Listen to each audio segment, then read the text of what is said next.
Olá, pessoal, tudo bem? Nós vamos conversar sobre os métodos de raciocínio aplicável às pesquisas. Falaremos também sobre as grandes vertentes metodológicas aplicadas ao direito, à pesquisa jurídica. Então, gente, vamos começar conversando aí sobre esses métodos de abordagem ou métodos de raciocínio aplicado à pesquisa. Quando a gente fala desses métodos, isso sempre, gente, é uma opção daquele pesquisador. Então, é muito importante você, ao realizar a pesquisa, você pensar, né? Qual raciocínio você vai utilizar para a realização da sua pesquisa. Isso, gente, tem que ficar exposto quando você estiver fazendo aí um resumo de um artigo, na introdução do texto que você vai construir, seja um artigo, seja um projeto de pesquisa, seja inclusive o trabalho de curso, né, trabalho de conclusão de curso que você estiver fazendo. Então é muito importante você pensar, né? Pensar naquilo, na sua pesquisa como um todo e por se tratar, né, gente, de pesquisa científica, a gente não está falando de produção de conhecimento popular, a gente está falando da produção de um conhecimento especial, que é o conhecimento científico. Esse conhecimento, o que vai fazer ele, né, ser tratado como conhecimento científico é justamente a metodologia utilizada. E dentro do aspecto metodológico, é muito importante a gente definir qual será o raciocínio jurídico, aliás, o raciocínio que nós vamos utilizar para fazer aquela pesquisa. Então, não estou falando especificamente aqui da pesquisa jurídica neste momento, mas estou falando dos métodos de abordagem de qualquer pesquisa, né, nesse sentido. Então, quando a gente fala desses métodos, a ciência vem falando de 4 tipos especiais de método, ou métodos de raciocínio, que é o método indutivo, o método dedutivo, o método hipotético-dedutivo e o método dialético. Vamos conversar um pouquinho sobre cada um deles. Então, vamos lá. Quando a gente fala aí, então, do método indutivo, a gente está falando de uma espécie de raciocínio que vai do particular para o geral. É um tipo de método, na verdade, que ele tenta, né, ampliar as premissas que o embasaram para chegar a uma conclusão, né, uma conclusão que seja mais ampla do que aquela premissa da qual partiu aquele raciocínio. Então, na verdade, a gente fala que esse método, né, de raciocínio, ele passa por algumas etapas. A gente passa primeiro por uma etapa de observação de um fato. Depois, a gente, a partir dessa observação desses fatos, a gente vai traçar uma relação entre os fenômenos e depois dessa relação dos fenômenos, a gente vai trazer, portanto, essa classificação. Então, na verdade, a gente costuma dizer o seguinte, olha, quando você utiliza esse método indutivo, você está partindo, né, de uma premissa particular para chegar a uma conclusão mais geral. Vamos observar o seguinte, olha, a gente, na verdade, a gente vai observar esses fatos, a gente busca uma relação entre esses fatos e depois a gente faz uma generalização desses achados.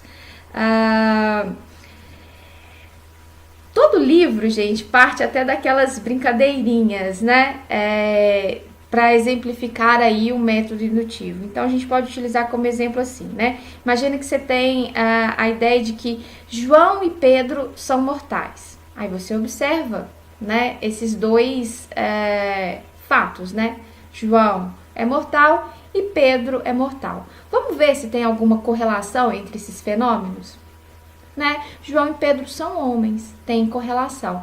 Então a gente vai agora passar por uma generalização dessas premissas particulares, dessa correlação para chegar a uma ideia mais geral. Então a gente vai concluir, né, que já que João e Pedro são mortais, e que João e Pedro são homens, logo a gente vai poder concluir que todo homem é mortal. É assim que o método indutivo ele trabalha. Então ele parte do particular para o geral. Agora, a gente também tem o método dedutivo. Na verdade, quando você fala de um método dedutivo, ele é o inverso, né? Ele parte de uma premissa geral para chegar a uma particularização. Ou seja, ele vai explicitar o conteúdo dessas premissas. A conclusão que ele chega é uma conclusão que, ainda que de forma implícita, ela já estava naquela premissa geral. Na verdade, ele trabalha com uma espécie de subordinação, né? E há uma especificidade daquela conclusão, né? Porque há uma regularidade geral naquele raciocínio que você está trabalhando. Então, gente, a gente costuma falar o seguinte, olha, aquele exemplo também básico de todo o livro, né? Para explicar aí o método dedutivo. Você vai partir do geral, por exemplo, olha, todo mamífero tem coração.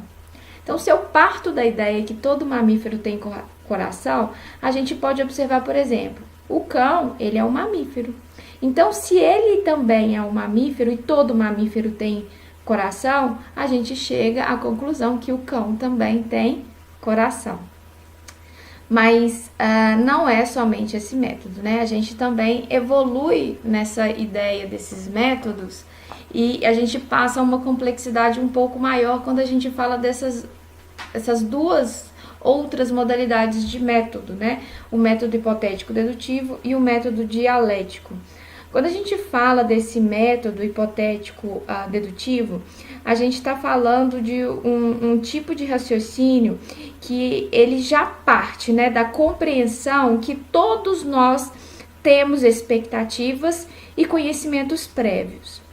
E aí da observação, né, e desse conhecimento, dessa ideia de que possuímos conhecimentos prévios, a gente vai buscar, né, com essas nossas próprias expectativas e com os nossos próprios conhecimentos, conflitos nas teorias já existentes.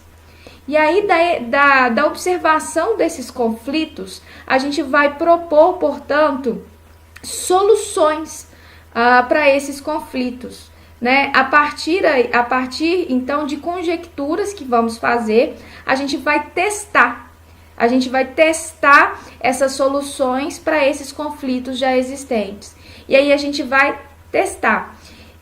E vai testar a partir da observação. Então, na verdade, quando a gente fala desse método hipotético dedutivo, a gente vai procurar o problema e aí a gente cria uma hipótese, uma pré-resposta, digamos assim, para esse problema. E aí a gente vai testar se essa resposta consegue responder esse problema ou não. Se ela consegue responder, beleza, chegamos à conclusão.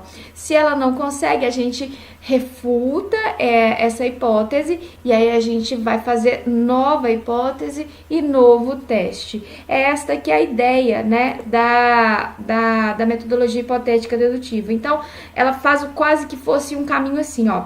A gente tem um problema, cria-se para esse problema uma solução provisória e a gente faz a tentativa, né, para verificar se essa solução provisória responde a esse problema. E a gente faz a crítica, tenta eliminar os erros e testa novamente, né? Então, a gente... quando a gente trabalha, então, com essa metodologia, né, hipotética dedutiva, o objetivo é isso, né? A gente parte da premissa que a gente já tem conhecimentos prévios, a gente cria problemas a partir desses conhecimentos prévios, ou seja, a gente critica, né, a teoria, a gente cria uma pré-resposta e a gente faz teste, e a gente critica ou não. Mas a gente também vai trabalhar com o método dialético. E esse método dialético, ele é um raciocínio que ele vai pressupor que a contradição é algo que já existe na própria realidade. E partindo dessa ideia de que a contradição é algo que já está na realidade, a gente vai dizer o seguinte, que o nosso pensamento, ele já é um pensamento problemático, né? E ele já se dá por meio do conflito. Então, é um tipo de raciocínio que ele vai entender o mundo como um processo. E entendendo o mundo como processo, ele vai dizer que nada está acabado, que nada é isolado, definitivo ou absoluto. Então, a gente está sempre nesse processo de reconstrução, de problematização, de pensamento crítico. Então, gente, é aquele método típico, né? Aquele raciocínio típico que vai trabalhar com tese, antítese e síntese. Ele vai compreender que a realidade é um fenômeno problemático e ele pensa por meio de problema, por meio do conflito. Então ele sempre vai pensar, né, que existe a tese, né, a antítese, e ele vai tentar chegar à síntese. É esta que seria a ideia desses raciocínios. Agora, quando a gente transporta isso para o direito, a gente vai trabalhar então com métodos de abordagem, raciocínios que são específicos aí dentro do próprio direito. E aí que a gente vai falar, conforme a Miraci diz, que a gente tem duas grandes vertentes metodológicas dentro do direito. Aquilo que a gente chama da vertente jurídico-dogmática e aquilo que a gente chama da vertente jurídico-sociológica. O que a gente está querendo dizer o seguinte, olha, quando você trabalha aí com a vertente jurídico-dogmática, você está falando de uma pesquisa de eficiência. Então, é aquele tipo de pesquisa que ela vai trabalhar com os elementos internos do ordenamento jurídico. E aí ela trabalha, por exemplo, com essa própria ideia de regularidade e harmonia dos atos. Ou seja, é um tipo de pesquisa que ela busca eficiência. O objetivo principal dela não é verificação prática das normas e dos princípios. Não é, por exemplo, a verificação se essas normas estão em conformidade com os anseios da sociedade, se ela está buscando os objetivos próprios dela. Na verdade, é um tipo de pesquisa que ela está trabalhando com a eficiência, ou seja, com a regularidade daqueles atos, com a concordância, né, com a harmonia do próprio ordenamento jurídico em si. Acontece, gente, que a gente tem que pensar o seguinte, olha, a pesquisa jurídica, ela é uma pesquisa social. Então, ainda que a gente fale de uma pesquisa jurídico-dogmática, ainda que a gente fale de uma pesquisa que está preocupada com a regularidade e harmonia dos atos, a gente tem que pensar o seguinte, que o direito é um fato social e complexo. Então, essa pesquisa, ela também vai trazer uma análise dessas relações exteriores, ou seja, do impacto disso no aspecto social. Mas o principal objetivo, portanto, né, de uma pesquisa jurídico-dogmática é justamente buscar a eficiência, ou seja, a regularidade e a harmonia dos atos. Mas a gente tem uma outra grande vertente metodológica, que é a pesquisa jurídico-sociológica.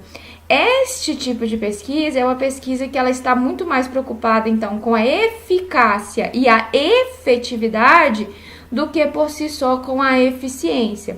Então, quando você faz uma pesquisa jurídico-sociológica, é aquele tipo de pesquisa que vai compreender o fenômeno jurídico no ambiente social. Então, ele partindo desse conceito, né, de eficácia, ou seja, o que seria a ideia de eficácia? A gente verificar a realização dos objetivos daquela norma, ou seja, aquela norma alcançou as suas metas. Então, quando você fala dessa pesquisa jurídico-sociológica, ela partindo desse pensamento, né, do objetivo da norma, né, se essa norma está alcançando as suas metas, né, ela vai estudar esse contexto social, ela vai fazer análise de demandas e das necessidades sociais, a adequação desses institutos à realidade prática. Mas não só isso, a pesquisa jurídico-sociológica ela também pode se preocupar com a efetividade, Ou seja, verificar se aquele ato, se aquelas normas correspondem às demandas e às necessidades de determinado grupo social. Então, quando você está fazendo a pesquisa jurídico-sociológica, você está fazendo uma pesquisa que ela está inserida dentro do contexto social.